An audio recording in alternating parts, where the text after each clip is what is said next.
Welcome to Electric Evolution with Liz Allan. This podcast is about the journey to a more sustainable future in order for us to be able to do our bit to achieve net zero. I'll be discussing a variety of topics with experts in their field in order to educate and increase our knowledge of clean energy, electric vehicles and the electric vehicle infrastructure. So whether you're an individual wanting to make a difference at home, a small business or a corporate, this podcast is just for you. On today's podcast episode, I've got Oli Freeling-Wilkinson, and he is the CEO of Urban Fox Networks. Oli, thank you ever so much for joining me today. I really appreciate it. Thanks for having me, Liz. Looking forward to talking to you about all things Urban Fox. Oh, can't wait. I can't wait. And I've already had Randall Tiny Smith, who's not tiny at all, on here, he was just so interesting. So I'm really looking forward to this because you are the linchpin of Urban Fox in the first place, aren't you? So I'm going to talk to you. I'm going to just announce what you've done and give a little bit of a background to you. So CEO of Urban Fox Network, co-founder of Urban Electric Network, and you founded that in 2017, didn't you? Correct. You worked a lot in fintech. I could see that. And there's one thing that I'm really excited. I was really excited when I saw this on LinkedIn that you were originally a racing driver that you did that for about 6 years, and I was like, what? So you've got to give me some of your background. Give me some background and tell me how did you go from being not an EV racing driver, but a racing driver to where you are now? Yeah, you're right. I mean, I was racing cars for much of my youth. Incredible times. I was fortunate enough to have some success. I was a British and European kart champion, and I won various sort of scholarships in car racing. But there's a saying in motorsport: to make $1 million, you've got to spend $2 million. And I had £2.50 in my back pocket, so I knew a career in motorsport probably wasn't going to be for me. So that led me to working in the city briefly, which ended up being a fintech business. Where way back when we set it up, it was about using social media to try and find intelligence for markets, for people who are trading or buying stocks and shares. And I used to have a slide 10 years or so ago that would explain what social media was, and it's everywhere now. So I sold that business to a hedge fund back in 2016. And that led to me with Keith Johnston, my co-founder, founding Urban Electric back in 2017, really to solve a major problem, and that was providing near home charging for residents that don't have a drive or a garage. Because as we know, if you've got an electric vehicle today, as I do, the chances are you have a drive or a garage to charge it conveniently at home. And it's for all the inconvenience people like to kind of bleat on about with electric vehicles, that one piece makes them far more convenient than any ICE vehicle. You don't have to go to a petrol station because ultimately for 99% of your journeys, you've got a charger at home and there's no wait time. You go to sleep or you watch Netflix or eat your dinner. But unfortunately, as you may well know, a third of the UK population roughly doesn't have access to that. And that's something that we set out to solve. Yeah, exactly. So just explain. So Urban Fox Network. So you have designed and manufactured or designed this charge point.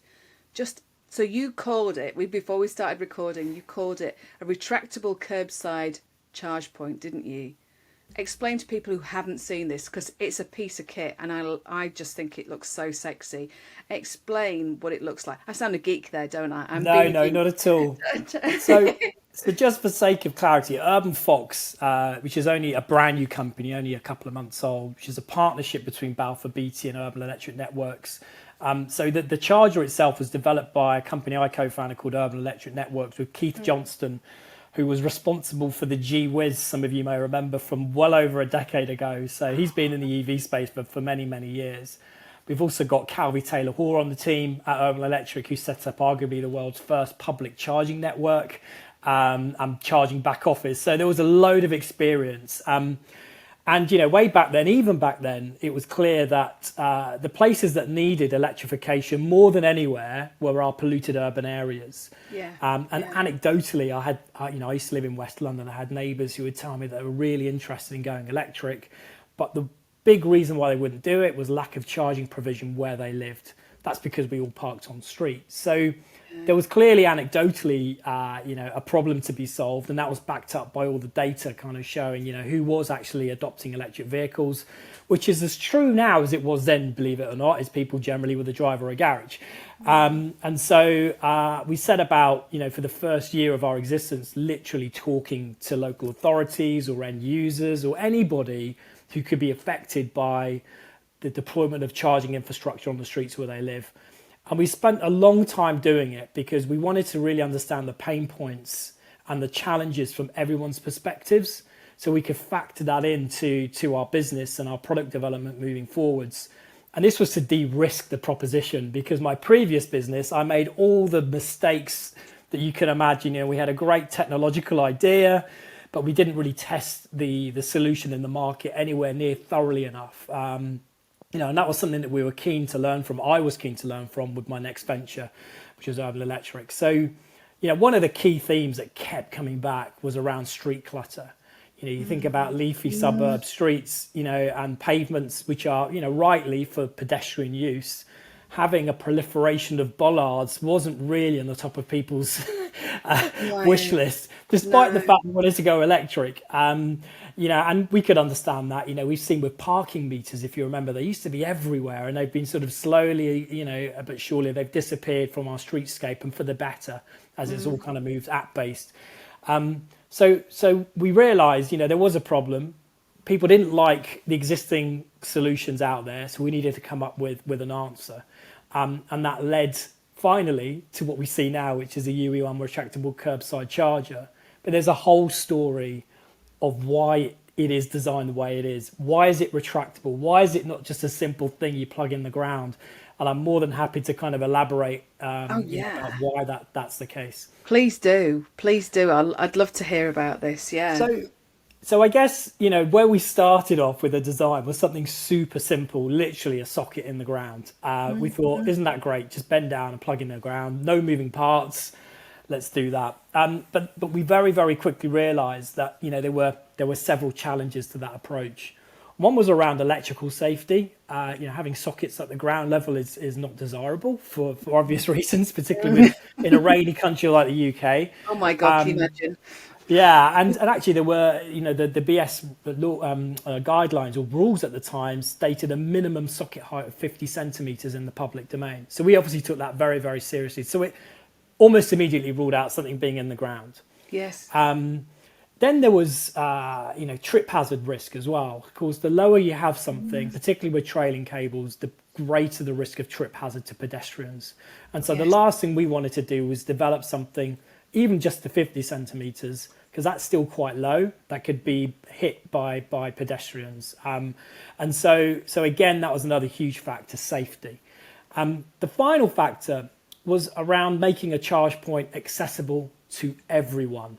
So we wanted to design a charge point where it didn't matter how old or young you were, how mobile or immobile you may be, you can still partake in the electric vehicle revolution, plug in and charge.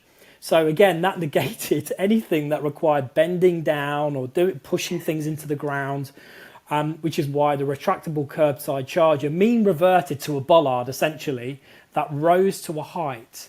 That meant, you didn't have to, that rose to an accessible height. That meant you could just plug it in and that's it. There's no interface on the charge point at all, by the way. You don't have to touch the charge point, do anything with it. It's all app operated at the moment, and soon there'll be a contactless solution. So you'll have a contactless terminal that will do the same thing. You have to bend down, you plug in, and even when you unplug, you don't have to do anything. It will auto retract back into the ground. So again, it just makes it accessible. So those are the real key drivers. And it took years, by the way, to unpick all of this. I'm kind of summarizing years of learnings into like a five minute sort of summary. But a lot of it was through trial and error, talking to users, understanding what worked, what didn't work. We were very keen to have a positive feedback loop into the development process. Any challenges, not to kind of shy away from them, but to incorporate them to ensure we could come up with the best solution possible. And hence why we're super thrilled to be launching commercially this year the UE1 retractable curbside charge point through Urban Fox to provide the best solution for on-street charging. I just think I saw it because I kind of met Randall earlier on this year, but I saw it when Randall was he had it, or you guys had it at Fully Charged Live, and he talked about it, and I think I'd seen the video before I came, but he was actually seeing it, and also, you know, kind of just experiencing it.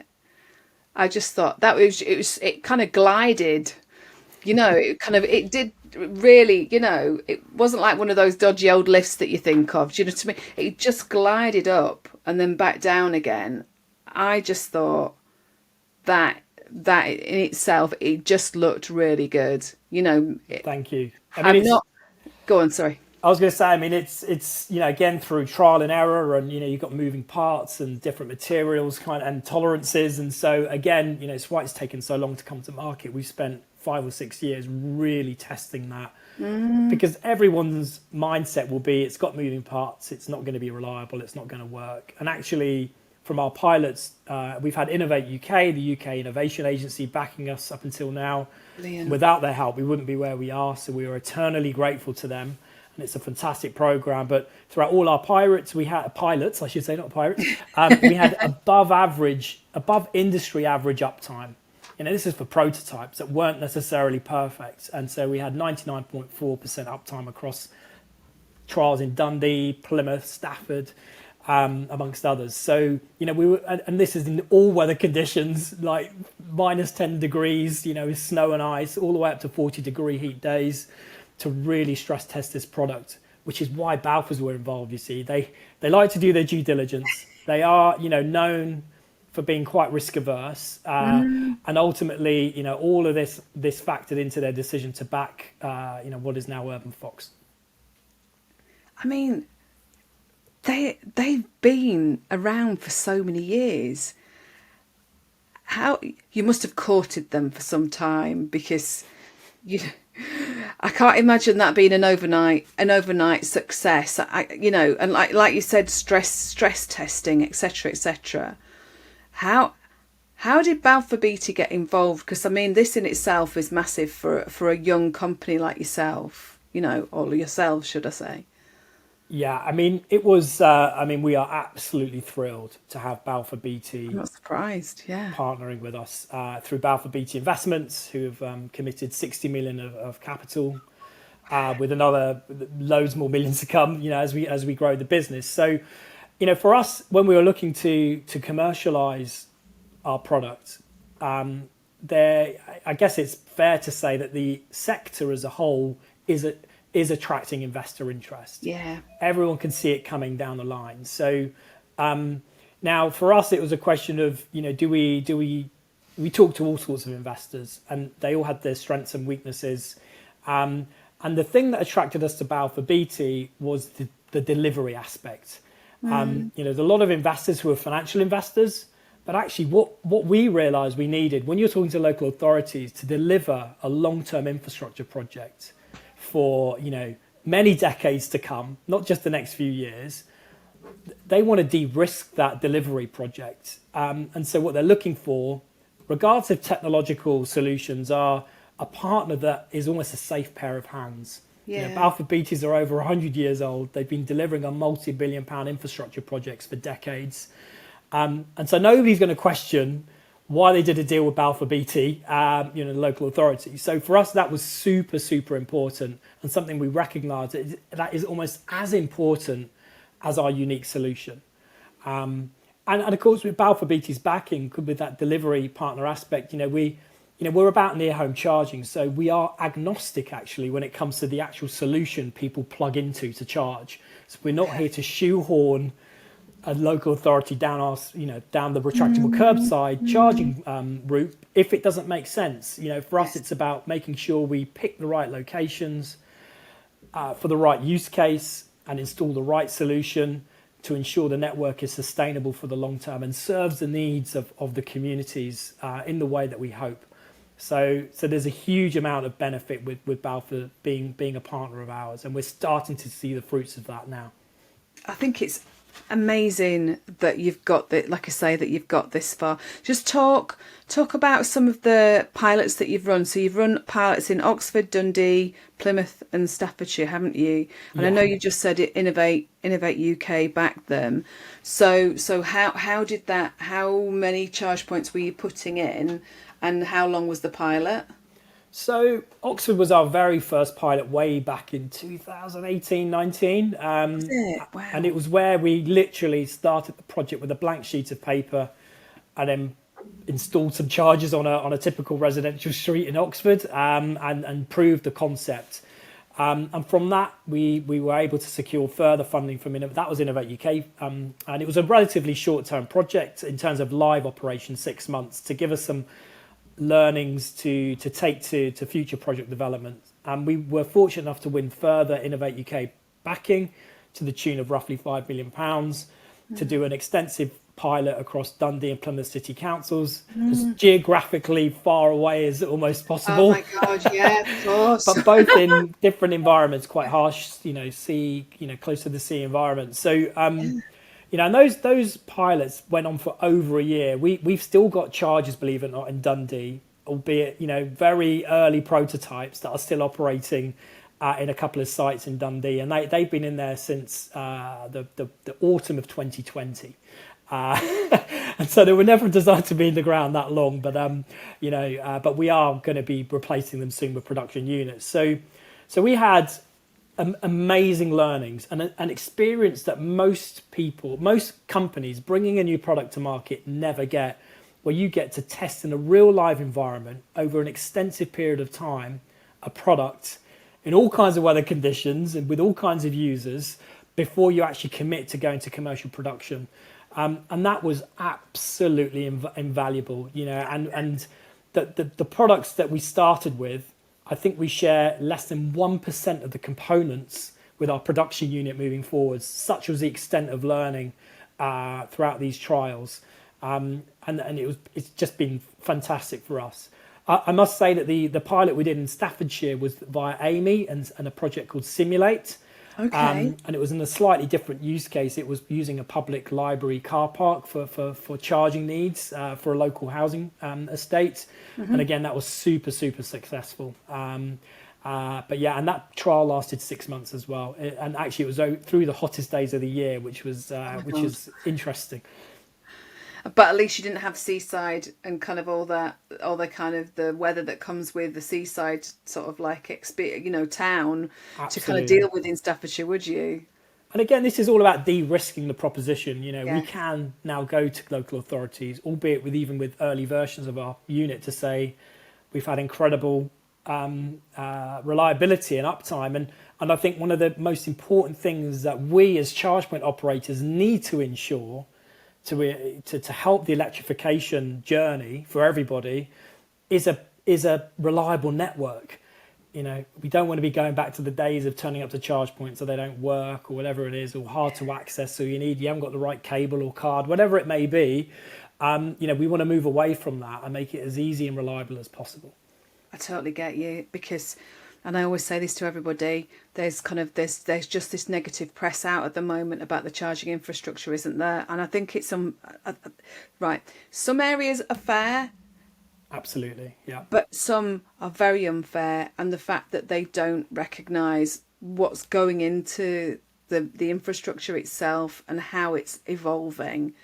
Of course, like you said, over time you're going to have kind of like early charge points, and I'm not saying this is not you guys, but they're going to be replaced, and it's literally going to just get better and better and better, isn't it? Absolutely. And the thing is, we know it's a fast moving industry. There's a lot of innovation and change, and in fact, I'm glad you did bring it up, and you said not you guys, but we don't rest on our laurels. The whole one really interesting aspect of our design is that we don't cement the charge points in the ground like a normal charge point. We actually have like a box that's cemented in the ground, and the charge point just slots in. And that gives us a huge benefit. We call it our plug and play installation system, because One, if there is a catastrophic error with the charge point, you can literally replace it in 30 minutes. There's none of this having a damaged charge point that needs to be dug out the ground for weeks on end.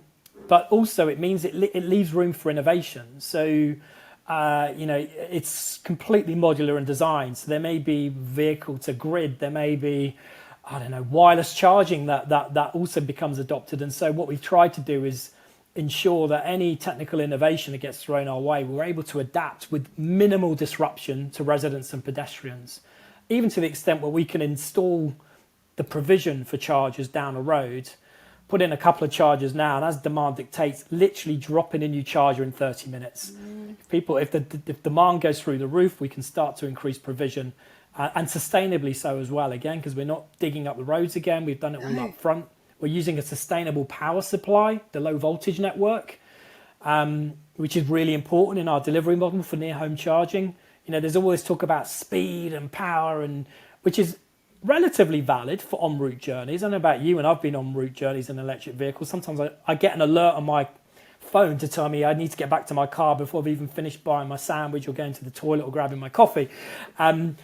Just not enough of it. But when it comes to near home charging or charging whilst you sleep, that is the fastest way to charge. You don't have to wait for it, and that's something that I think everybody wants to see more of, where you don't have to think about it, a wait time, just plug in where your car is parked most of the time. And that's overnight at home. It's true. I mean, I always say this. Everybody who listens regularly, they're going to say, "Oh God, shuff about it again." So we don't have an EV at the moment. This is why I started the podcast in the first place. No, this is the reason I started it.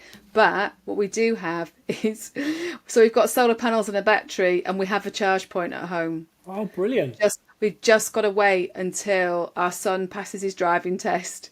Hopefully, fingers crossed, next month, end of next month. He doesn't enjoy driving though, so he wouldn't have been in your gang going and racing driver. But yeah, so we've had to hold off until he passes his test, and because great. we're driving a manual, and if he passes in an EV. Because the other thing is Reading at the moment, as all our driving test, examiners are few and far between. There's 2 in the whole of Reading. Oh, wow. So he's actually having to take it, funnily enough, he's actually having to take it in Oxford. Okay. Seems a bit more chaotic in Oxford to me, knowing the traffic in Oxford. Well, I think it's probably going to be around the kind of the ring road and some of that kind of stuff, but I'm going to have to take him well. Thanks. Yeah, that's going to be great, isn't it? Yeah, but honestly, Reading's, I don't know whether you know Reading very much. It can be pretty awful. Oh, really? Okay. Yeah. Well, good luck. And honestly, I wish him all the best. It's, and hopefully it means that you can accelerate your electrification journey sooner rather than later. Well, exactly, because we've got this charge point sat there, and I feel like I need to do something. So I might contact Joel from Co-Charger and just see if we can. I'm not quite sure whether I want somebody rocking up on our drive to just charge, though. It's a great initiative. Yeah, and absolutely, it's. I think again, with charging, there's so much innovation and services and new things coming, and there is a space for everybody and everything. And the co-charger philosophy is definitely an interesting one for sure. One that, should you feel ready to have somebody rock up on your drive, at least you've got the option to do so. Exactly. So what we might do in the meantime, we've got Co-Wheels, which is round by us. And there's not many cars, but what we might do is because we've got the cars going in for a cam belt, which we won't have any of this malarkey, will we, in future? But it's got a cam belt being replaced because it's had its 5 years, and I said to my husband, maybe we'll kind of get Co-Wheels and maybe try out the charge point ourselves, because it's just sat there and I keep looking at it and going, oh, that's a great way to do it. Co-Wheels were a partner of ours in Dundee Pilot as well. So again, a way to kind of democratize electrification, because not electric cars are expensive. Exactly. The second-hand market is starting to get a bit better, but there's still a premium. And so, we were keen to sort of work with car sharing clubs to ensure that those that want to, don't necessarily want to own a vehicle, whether it's for financial reasons or just they don't need a car that often, we can help with that journey as well. So, and there's nothing more convenient, is there? If you knew that there was a car share at the end of your road, you probably might ditch your car if you don't do so many journeys in it. And it's something that we're all for as well. Yeah, I've heard people talking about buying an EV between a few people as well. Do you know what I mean? So that they're Absolutely, doing yeah. their own car sharing. And actually, some of those models kind of, they're only local, but actually it sounds like a really, really good idea, because you are kind of splitting that cost between a number of people, aren't you? Absolutely. And from my perspective as a charge point operator, we kind of counterintuitively don't mind there being less cars on the road, as long as they're more utilised. You can imagine in London, most people leave their cars just parked on the street whilst they hop on, because they have other means to get from A to B, whether it's the tube or the train or the bus. They're very, very well served. So, Yeah.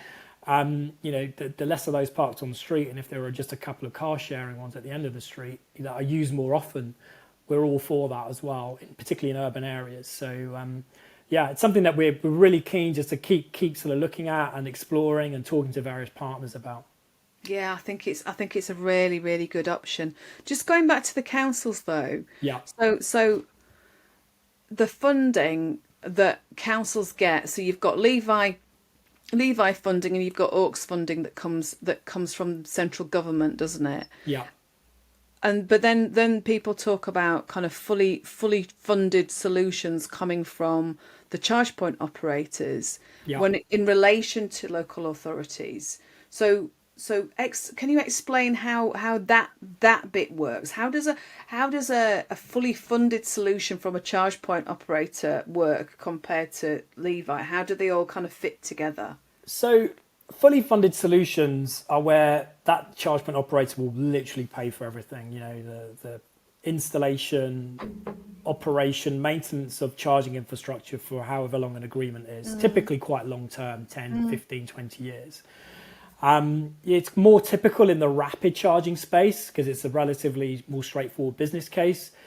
More challenging in where we are at, which is near home or on street. And I think and forgive me if I'm wrong, I think we're probably one of only two charge point operators in the on-street space that can actually offer a fully funded solution to local authorities for on-street charging.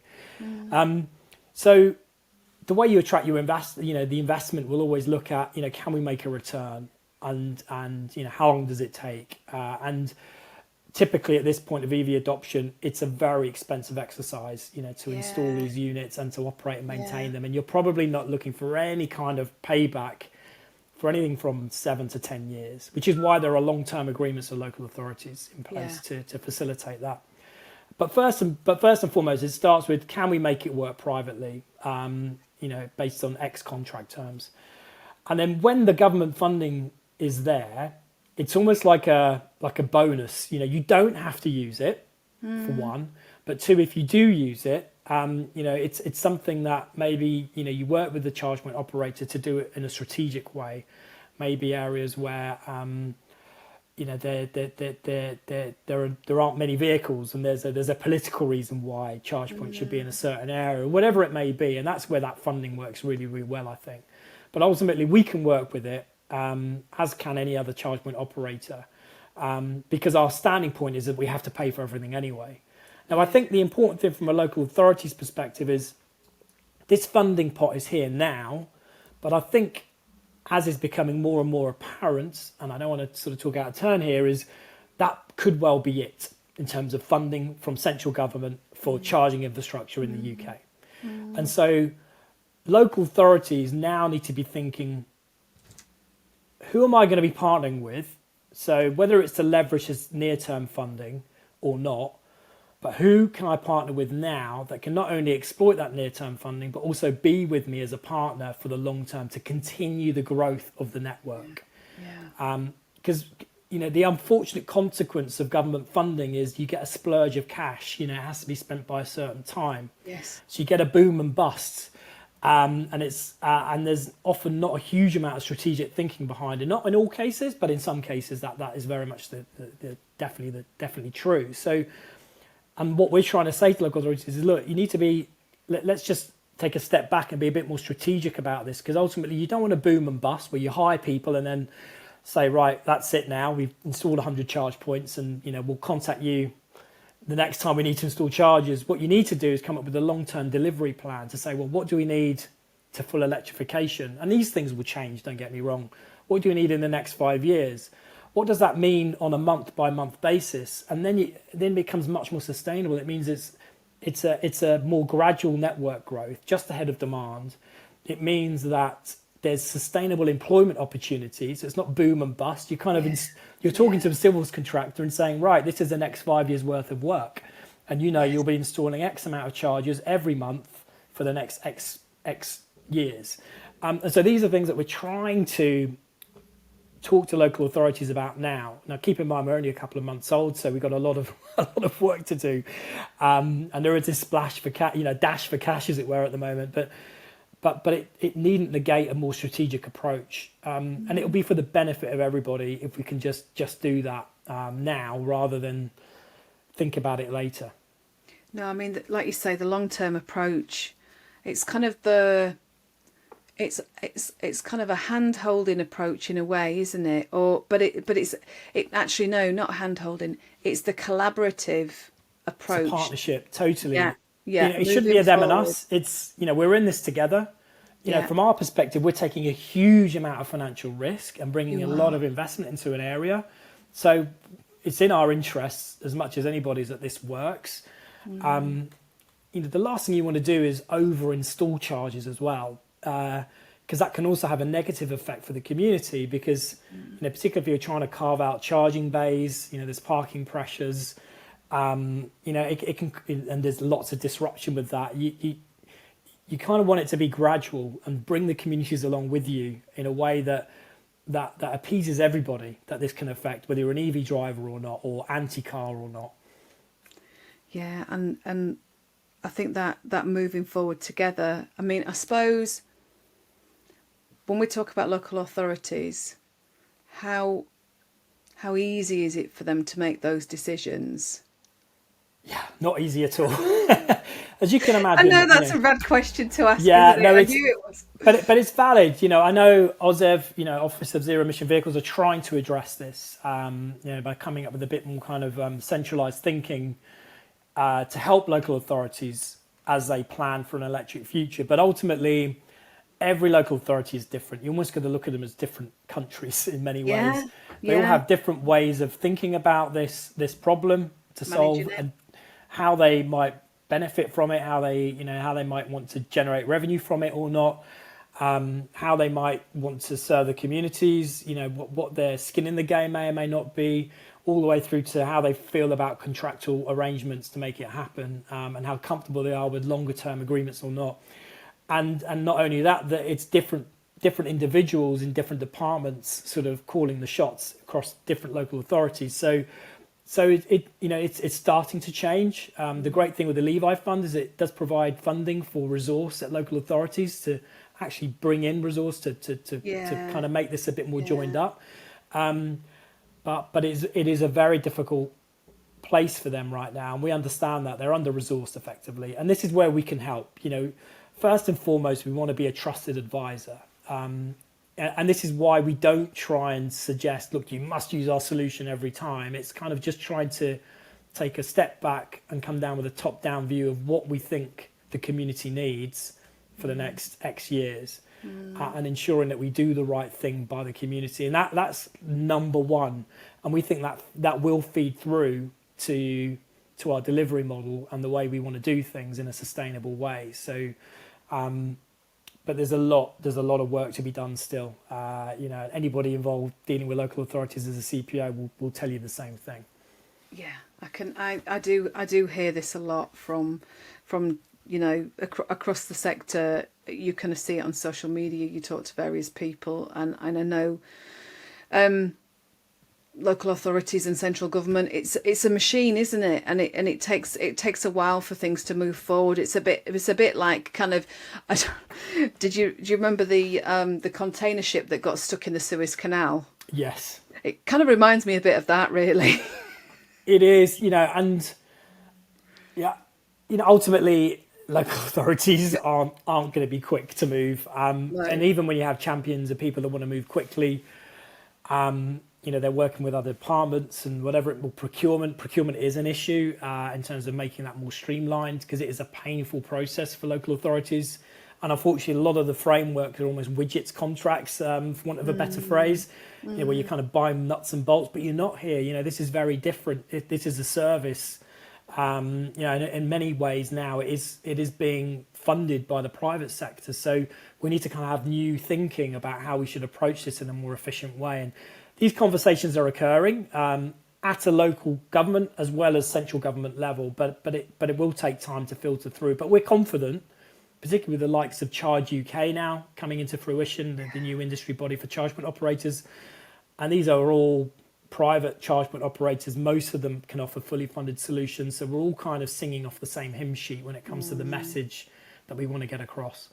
Yeah, I like the fact that Charge UK is now in play in this situation, because actually that is a way to kind of regulate internally rather than regulate from external in, isn't it? And it's always the better way to do it, actually, by looking at those best practice methods internally. Absolutely. Rather than somebody kind of regulating you externally to force you into something, so yeah. And you've seen the fruits of it with the accessibility of charging is so important. But one rule, one regulation that was looking to be brought in was contactless for fast chargers or 7 kilowatt chargers.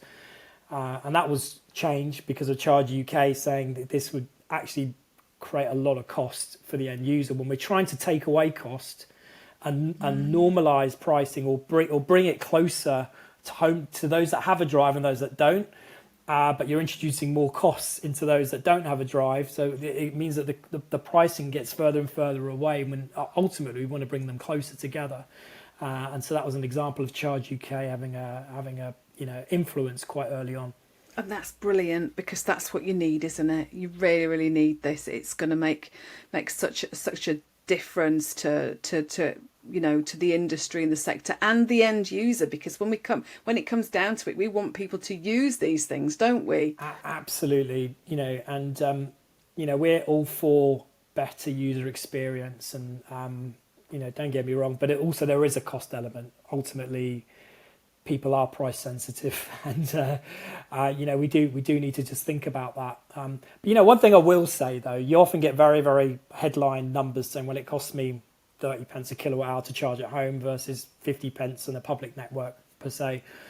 And one thing we're keen to kind of start unpicking a bit is that's not really apples with apples, because the public charging network also takes into account the capex element, the operating costs. Yeah. Whereas people kind of with the home charger rate forget about the costs of that home charger to install it and to maybe replace it every 3, 4, 5 years, and how that factors into actually the true kilowatt hour price that they pay. And people would be surprised that it's actually a lot closer than they think. Because could you imagine going to a public charging point and having to fork out £1,000 before you could even start charging? Oh my gosh, well, no. There you go. But this is what people do for home charging. Yeah. They kind of omit that cost from the kilowatt hour price. So we've got a bit of education to do to kind of say, look, it isn't as bad as you think. It's there, don't get me wrong, there needs to be a margin, but ultimately it's not as wide as people probably think at first. And actually moving from an ICE vehicle over to an EV anyway, look at, I'm probably spending, I can't remember how much, but filling up probably cost me 70 quid, and I'm probably filling up possibly twice a month. So, we're talking about £140 a month. Wow, yeah.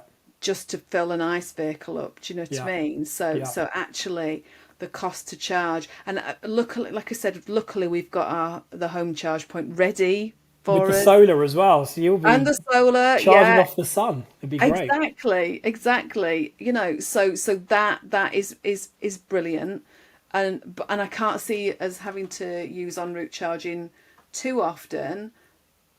So people have to look at how often. If you haven't got a driveway, then that's very different. I totally get that, but it's people understanding all of this, and I keep saying we to reduce the amount of negativity that we've got out there about the charging infrastructure and EVs, etc., there's got to be a level of, we've got to shout louder than the negative Nellies. Do you know what I mean? Absolutely. And actually, I've taken my electric car to France just the other week. Absolute doddle. It was absolutely fine. I did the same journey a few years ago, and it was much more difficult. And it just goes to show how the infrastructure is improving. We do need to sort of bang the drum a bit. And en route is so important. It shouldn't be the primary charging, zapping as much energy out of the grid as possible in as quickly as possible. But it's so vital to those extended journeys. And up until now, you don't want to turn up to a service station and find there's only one charger there and somebody's using it. There's a queue of 3 people, and they've got to be banks of these things, and it's starting to happen. I was pleasantly surprised by what I saw at Exeter services the other day with the work Grid Service doing. Banks of Tesla chargers as well as typical rapids that could service all other EVs as well, and it's brilliant. It's definitely the future in terms of en route, and we need more of that. So there's lots going on, and there is a place for all kinds of charging solution, I must say. In the EV space, there's a lot of innovation going on. But one thing I should say, if we are coming towards an end of this, is the technological risk that people see. I always try and pair it back to, ultimately, a public charging network needs to service the community, and the community includes people who are rich and poor, the haves and the have-nots.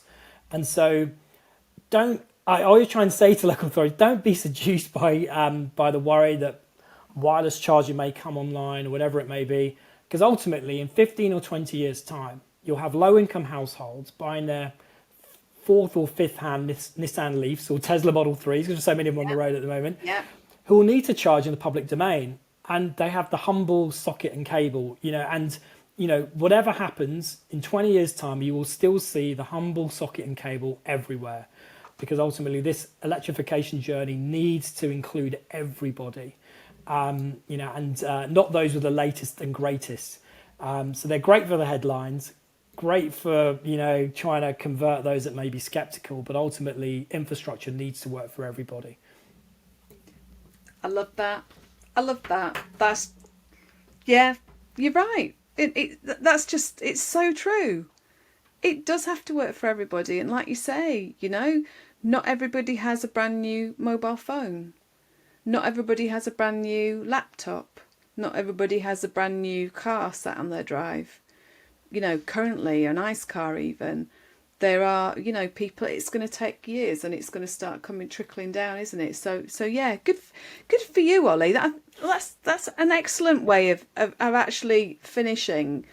I do want to ask before we've properly finished though, if people want to contact you or Urban Fox, where's the best place to find you?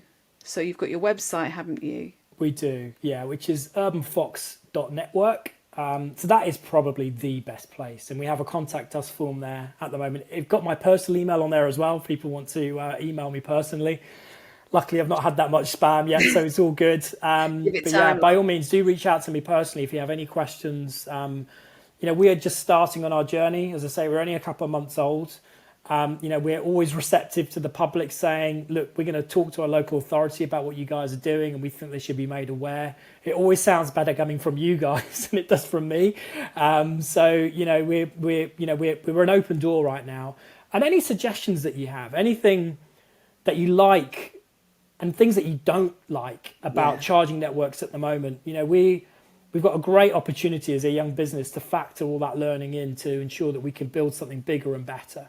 So that's something that we're really keen to hear from you about as well. Oh, that's brilliant, honestly. And so you're also on LinkedIn as well. I know you're kind of.